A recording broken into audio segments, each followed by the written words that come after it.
Salmo 119. Una odisea al corazón de Dios. Nuestros problemas son en realidad problemas de Dios. Veía a los prevaricadores y me disgustaba porque no guardaban tus palabras. Versículo 158. Esta es otra de las afirmaciones realmente notables que componen este salmo y que nos dan una perspectiva en cuanto a la profundidad del carácter de David. Él está siendo perseguido. El enemigo está pisándole los talones. Él padece opresión, persecución y necesidad de ser librado. Él echa una mirada detenida al enemigo y se disgusta. ¿Quién no se sentiría disgustado al tener que enfrentar un enemigo formidable? Pero David no está disgustado por su crisis personal. Él se siente agraviado porque estos prevaricadores han violado las palabras de su Dios. Él no está preocupado por sí mismo, sino por las palabras del Dios viviente.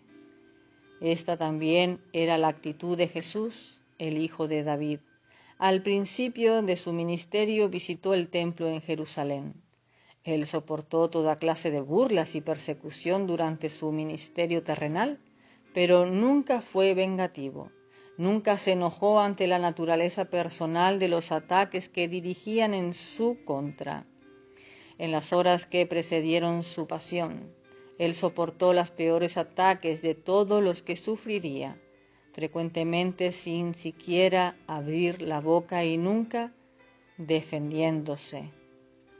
Pero el día que fue al templo se enojó con violencia porque su Padre Celestial estaba siendo difamado por los perversos cambistas. Estaba cerca la Pascua de los judíos y subió Jesús a Jerusalén y halló en el templo a los que vendían bueyes, ovejas y palomas y a los cambistas allí sentados. Y haciendo un azote de cuerdas, echó fuera del templo a todos y las ovejas y los bueyes, y esparció las monedas de los cambistas y volcó las mesas, y dijo a los que vendían palomas: «Quitad de aquí esto, y no hagáis de la casa de mi padre casa de mercado». Entonces se acordaron sus discípulos que está escrito: «El celo de tu casa me consume».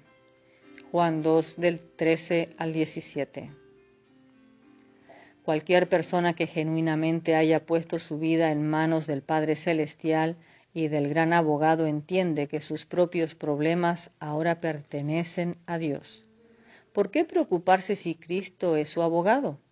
¿Puede usted mirar honestamente la crisis que existe en su vida y ahora determinar el asunto real que incumbe a Dios? Si usted puede identificar correctamente los asuntos que afectan a Dios y a su palabra, usted ha identificado la única fuente de preocupación bíblica y genuina a la cual debe prestar atención. ¿Qué diferencia hace lo que ellos digan de usted? ¿Qué diferencia hace lo que ellos puedan hacerle? Ellos están a un paso del infierno. Ellos no tienen abogado. Usted sí. Ellos no tienen base de apoyo para comparecer ante Dios. Usted sí.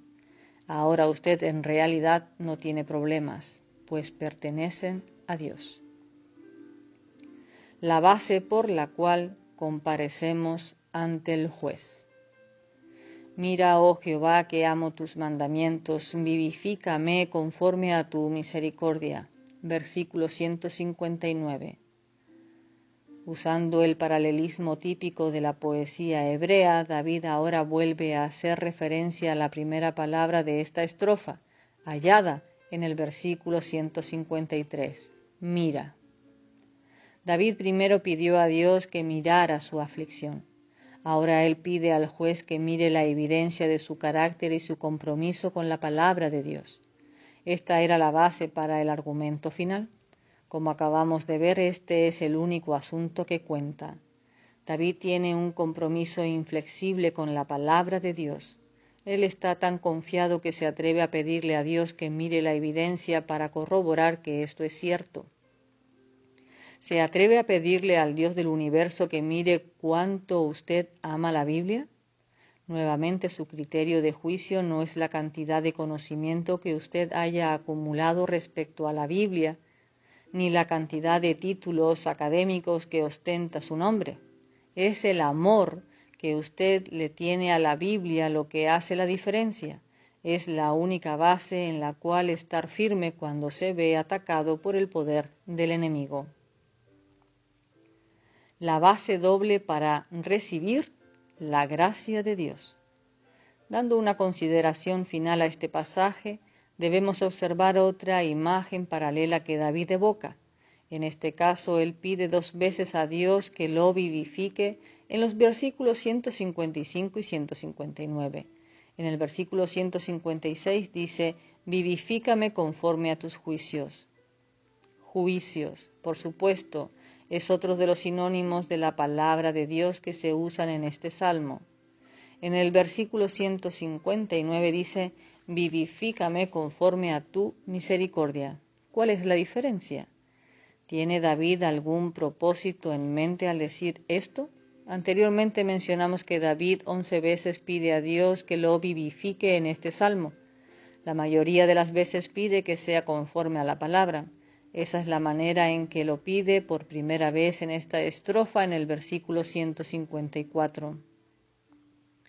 Al establecer una diferencia entre juicios en el versículo 156 y misericordia en el versículo 159, esto nos ilustra la base doble para ser vivificado, recibir vida, recibir gracia por parte de Dios. Se basa en su palabra, juicios, y en su misericordia, su persona. Para poder tener la gracia de Dios es necesario reconocer quién es Dios. Venimos a Él sabiendo que Él es un Dios misericordioso, pero vimos que las misericordias o piedades de Dios, que son la expresión de su misericordia, se basan únicamente en la palabra de Dios. Estos 2 ingredientes son esenciales, no se pueden tener uno sin el otro.